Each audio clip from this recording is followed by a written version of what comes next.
ऐसी बात है कि आज अंतर्राष्ट्रीय पुरुष दिवस है, उसको पुरुष दिवस को हम लोग सेलिब्रेट कर रहे हैं।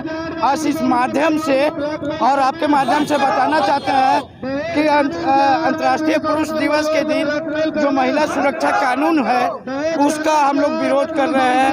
उसे महिला सुरक्षा कानून के तहत जितने भी पुरुष क्यों महिला सुरक्षा कानून को लेकर के आप लोग क्यों विरोध कर रहे हैं? उन लोगों के साथ प्रताड़ना होता है जिसको लेकर के कानून बनाई गई है। महिला सुरक्षा कानून का विरोध हम लोग इसलिए कर रहे हैं कि सिर्फ महिलाएं नहीं, पुरुष भी प्रताड़ित होते हैं। पुरुष के साथ उसके माता पिता भाई बहन भी प्रताड़ित होते हैं। तो महिला सुरक्षा कानून में महिलाएं ही ज़्यादा प्रताड़ित हो रही है। एक बहू जो है अपनी सास पर, अपनी ननद पर, अपनी दादी सास पर वो केस कर देती है, जिसका परिणाम जो है वो होता है कि वो समाज से वो कट जाती है। समाज उनको दोषी मानने लगता है, जबकि वो दोषी नहीं होते हैं। आज क्या आपके साथ ऐसा कुछ मामला निकल कर सामने आया है? मैं स्वयं इस कानून से प्रताड़ित हूँ। मेरे साथ 2008 में ये 498 AIPC का केस हुआ, जिस पर मैं एक्यूज्ड हूँ। फिर मेरे ऊपर एक डाइवोर्स के लिए केस किया गया, उसमें भी मैं प्रताड़ित हुआ, जबकि मेरी शादी नहीं हुई। और केस करने वाली महिला आज तक मुझे पति साबित नहीं हुई और उसका डाइवोर्स। सरकार से क्या मांग करते हैं? सरकार से मांग करते हैं कि जो महिला सुरक्षा कानून है उसमें सुधार करते हुए पुरुषों के लिए भी, जो पुरुष प्रताड़ित होते हैं उनके लिए भी 498A के साथ 498B जोड़ा जाए। 125 जो भरण पोषण का कानून है वो सिर्फ पुरुषों पर ही लादा जाता है, जबकि दो कानून में दोनों बराबर है।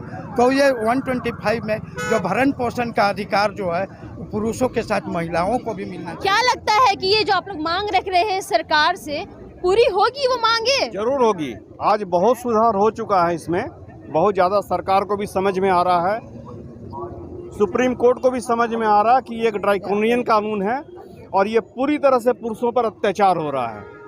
और आने वाला समय में हम लोगों सभी को जितने भी मेंस राइट कमीशन के संस्था हैं, इन सभी को और देश के सारे नागरिकों से को ये आशा है कि सरकार इस चीज़ में ध्यान देगी और ये झूठे कानून के कारण जो मतलब लाखों घर, करोड़ों घर जो देश में बर्बाद हो रहे हैं, इन पे रोक लगेगा, परिवार सही होगी। अपना परिचय दीजिए। मेरा नाम मिंटू कृष्णा हुआ, मैं यहाँ रांची झारखंड में हूँ। मेरे ऊपर भी केस चल रहा है।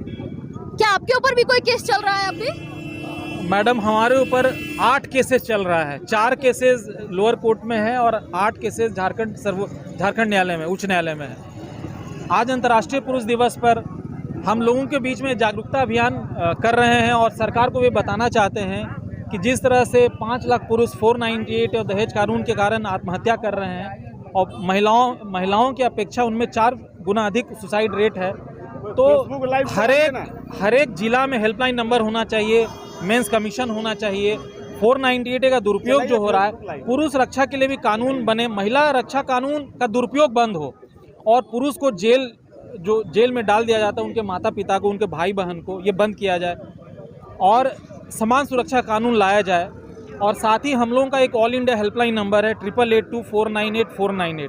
ये 24 घंटा 365 दिन चालू रहता है।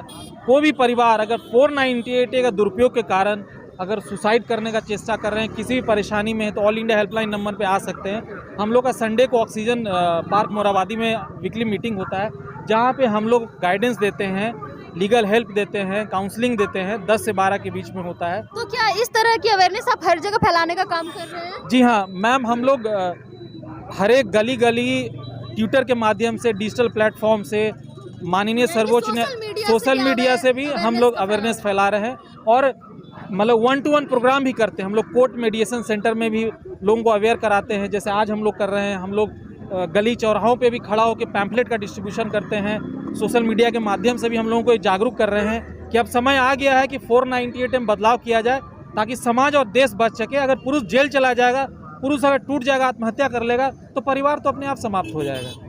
तो इन महिलाओं के लिए क्या संदेश देना चाहते हैं अब आप? हम हर एक उस महिला को ये संदेश देना चाहते हैं कि 498 का दुरुपयोग ना करें और दुरुपयोग इस तरह से ना करें कि उनके माता पिता और उनके भाई बहन को भी इम्प्लीमेंट किया। ऐसा नहीं कि हस्बैंड के अलावा 8 लोगों का नाम दे देते हैं एफआईआर में, उनको भी बेल लेना पड़ता है। तो ऐसी महिलाओं को हम ये कहना चाहते हैं कि एफआईआर ना करें। कुछ भी मनमुटाव हो रहा है, कुछ भी है, तो आप काउंसलिंग सेंटर में जाइए, मीडिएशन का माध्यम लें, और पैसे के एक्सटॉर्शन के नाम पे झूठा केस मत कीजिए, और मैरिज को एक एक्सटॉर्शन टूल ना बनाइए। हस्बैंड को आप एटीएम ना समझे, आप भी कदम से कदम मिला के चले, पुरुष के साथ सहयोग करें।